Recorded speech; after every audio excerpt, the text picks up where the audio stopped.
భద్రాద్రి కొత్తగూడెంలో రెండో రోజు కేంద్ర మంత్రి కిషన్ రెడ్డి పర్యటించారు. సింగరేణిపైన ఆరోపణల నేపథ్యంలో క్షేత్రస్థాయి పరిశీలన చేపట్టిన కిషన్ రెడ్డి కొత్తగూడెం ఏరియా పద్మావతి కని భూగర్భ గనిని సందర్శించారు. కార్మికుల డ్రెస్లో టోపీ పెట్టుకుని స్వయంగా గనిలో పరిస్థితులను అడిగి తెలుసుకున్నారు. 136 సంవత్సరాల చరిత్ర కలిగిన దక్షిణ భారతదేశంలోని అతిపెద్ద ప్రభుత్వ రంగ సంస్థ సింగరేణిని కాపాడుకోవాలి అన్నారు.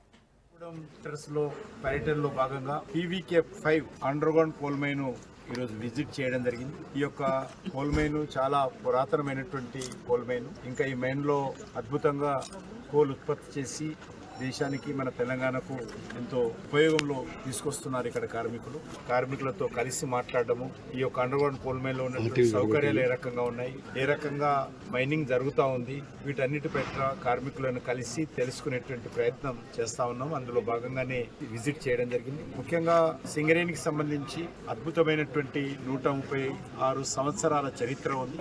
ఇది దక్షిణ భారతదేశంలోనే ఒక మంచి కోల్ కంపెనీ. ముఖ్యంగా తెలంగాణ ఆంధ్రప్రదేశ్ ఉమ్మడి రాష్ట్రం ఉన్నప్పుడు, అదేవిధంగా తెలంగాణ ఆంధ్రప్రదేశ్ విడిపోయిన తర్వాత తెలంగాణ రాష్ట్రానికి వెన్నెముక లాంటిది ఈ యొక్క సింగరేణి కోల్ మైన్.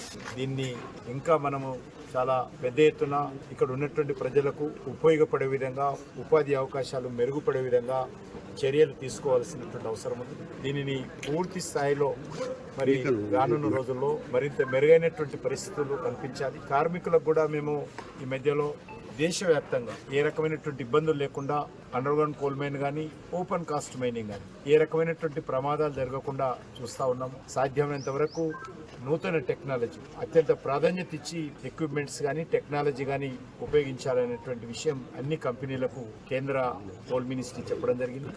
ఆ దిశలోనే ప్రపంచంలో ఉన్నటువంటి బెస్ట్ ప్రాక్టీసెస్ కానీ, బెస్ట్ టెక్నాలజీ కానీ, లేటెస్ట్ టెక్నాలజీ కానీ